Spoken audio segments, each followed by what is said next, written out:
Good morning, Isabella. So, I hear you are not in school right now, like many people. So, your mom asked me if I would do a little video for you, like an art related video for, I guess, kind of in substitution of an art class. So, this is not really going to be a class. I really am not a teacher. But I do like to paint, and I hear you do too. So I thought the best way for me to maybe get through to you or help you out, give you any kind of inspiration, or I don't even know. I don't know. As you can see, I'm not very good at communicating with words. So that's probably why I feel so close to painting. I would like to just show you how I work, show you my process. I'll kind of just talk about what I'm doing as I'm doing it. That's all I really know how to do. So bear with me. I know nothing about camera work or how to make a good video, or really a video at all, as you can probably already tell. So bear with me, and hopefully you get something out of this. All right, I'm just gonna start painting. This is actually a canvas I already had laying around. I've worked on several times and just kind of keep going over it because I don't like whatever is happening. And I would start with a blank canvas if I had one right now, but I'm too cheap to go out and buy a new one when I have this perfectly good one laying around. So I'm just going to get started on this one. So how I usually start is I got my water over here, brushes, paint, everything I need kind of just right here. And I just kind of start messing around with colors. I think it's important to, have it starting with an idea is one way of doing things, I guess. I prefer to just get started. Like sometimes I have an idea that is my source of inspiration to start a painting, but why wait for inspiration when you can just kind of make it happen yourself? So I find if you just start working, eventually an idea or something will just pop into your head and just run with it. And but don't let yourself stay restricted by whatever your idea is. Like there's a lot of space for learning in between the beginning and the end of a painting. So I think if you stay if you're super intent on sticking with that initial idea you kind of you lose a lot of growth that you could have gone, because there's just a lot of learning process in between the beginning and the end, and let yourself experience that, because in my opinion that's the best part. So I just like to start with colors, whatever colors I'm into at the moment. Happen to be very into a neon pink thing right now for whatever reason.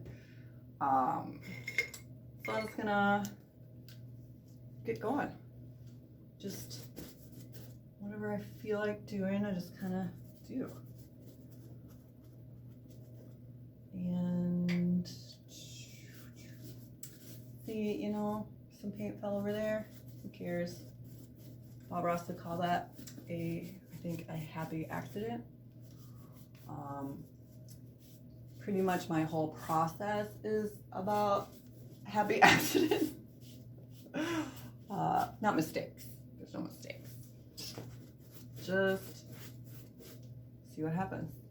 I like to use a lot of water at the beginning, where I kind of just get up, swirl around. I'm gonna even, just to really get something moving here, get some white. My caps, I lose my caps a lot because I just kind of throw things around and then forget about them.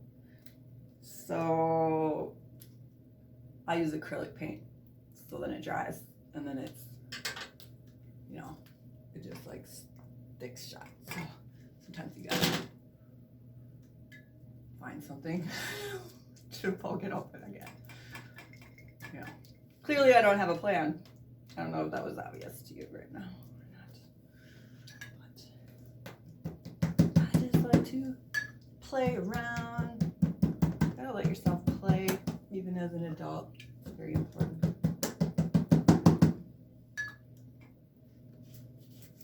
I do like, I kind of like this yellow thing I got going on under here already, so I don't want to get rid of it completely.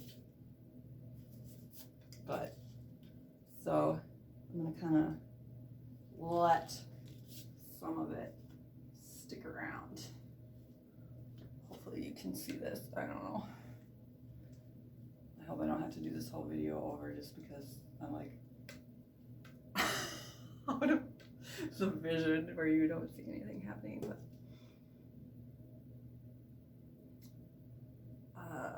so yeah, got some stuff going on. You know, hopefully you can see something. So this process, like just kind of the playing with colors, experimenting, just seeing how stuff moves around on the canvas. This is typically kind of like my whole first couple of sessions with a painting is just playing around. And I don't know, you know, right now it's a weird time in the world. We got a lot of weird stuff going on. You probably have a lot of questions and no one has a lot of answers. So this is kind of when I start really like letting my mind wander and think about, I guess, what's bothering me usually. And kind of as I think about those things, they sort of come through in the painting eventually. Like right now, for some reason, I am like, just kind of feel like there's a face mask happening or something around here. It's kind of like when you look at the clouds in the sky and you know all these shapes are happening.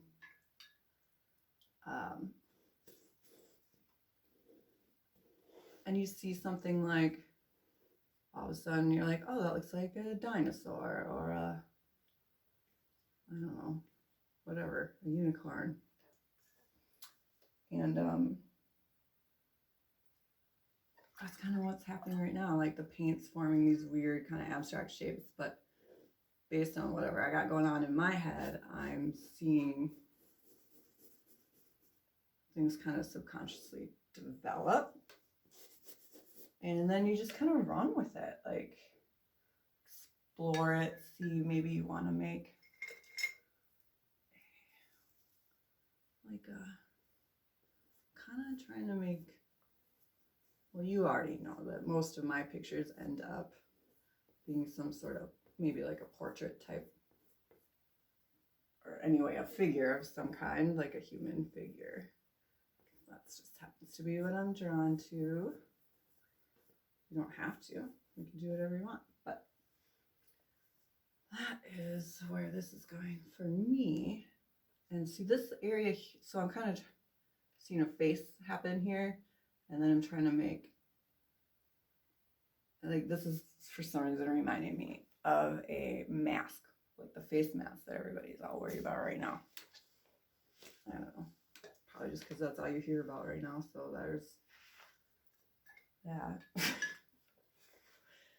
Let's see, I think I need some black going on here. And again, stride shut, so we gotta get that flowing. Yeah, really professional. But anyway, so this.